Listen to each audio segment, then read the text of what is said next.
Hello guys, നിങ്ങൾ പലരും granny എന്ന ഗെയിം പ്ലേ കളിച്ചിട്ടുണ്ടാവും അല്ലെങ്കിൽ കണ്ടിട്ടുണ്ടാവും. എന്നാൽ ശരിക്കും ഈ ഒരു ഗ്രാനിയുടെ ഫേസ് നമ്മൾ നോക്കുന്ന സമയം ഈ ഒരു ഗ്രാനി മരിച്ചിട്ട് ഡിക്കേ ആവുന്ന പോലെ ആയിരിക്കില്ല നമുക്ക് തോന്നുക. അതായത് ജീർണിച്ചുകൊണ്ടിരിക്കുന്ന ഒരു ശരീരമായിട്ടാണ് നമുക്ക് തോന്നുന്നത്. അങ്ങനെ ജീർണിക്കണമെങ്കിൽ ഗ്രാനി തീർച്ചയായും മരിച്ചതായിരിക്കണം. കണ്ടോ, ഇപ്പോൾ നോക്കുമ്പോൾ ആ ഒരു ഗ്രാനിയുടെ ഹെഡ് ഒക്കെ മരിച്ചിട്ട് ചീഞ്ഞുകൊണ്ടിരിക്കുകയാണ്. എന്നാൽ ജീവനോടെ ഇരിക്കുമ്പോൾ ഇത് ആക്ച്വലി എങ്ങനെയാണ് പോസിബിൾ ആവുക? ഇതിന്റെ പിറകിൽ ഒരു ഡാർക്ക് തിയറി പറയുന്നത് എന്താണെന്ന് വെച്ച് കഴിഞ്ഞാൽ, ആക്ച്വലി ഈ ഒരു ഗ്രാനി, അതായത് ഈ ഒരു വീട്ടിൽ പെട്ടുപോയതിനു ശേഷം ഈ ഒരു വീട്ടിൽ നിന്ന് രക്ഷപ്പെടാൻ കഴിയാതെ ഗ്രാനി ഈ ഒരു വീട്ടിൽ കുടുങ്ങിപ്പോയി. ഗ്രാനി ഈ വീട്ടിൽ തന്നെ ഒരു സ്ഥലത്ത് മരിച്ചുപോയി എന്നാണ് പറയുന്നത്.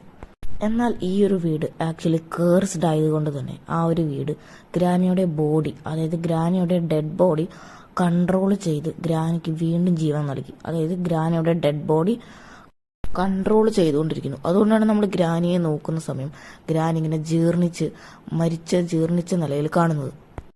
എന്നാൽ ഈ ഒരു കാര്യം, അതായത് ഈ ഒരു തിയറി സത്യമാണെന്ന് തെളിയിക്കാൻ ഒരു തെളിവുകളും ഇല്ല. ഇത് ജസ്റ്റ് ഒരു ഡാർക്ക് തിയറി മാത്രമാണ്. ഇതുപോലുള്ള വീഡിയോസിനായി തീർച്ചയായും ഞങ്ങളുടെ ചാനൽ ലൈക്കും സബ്സ്ക്രൈബും ചെയ്യുക.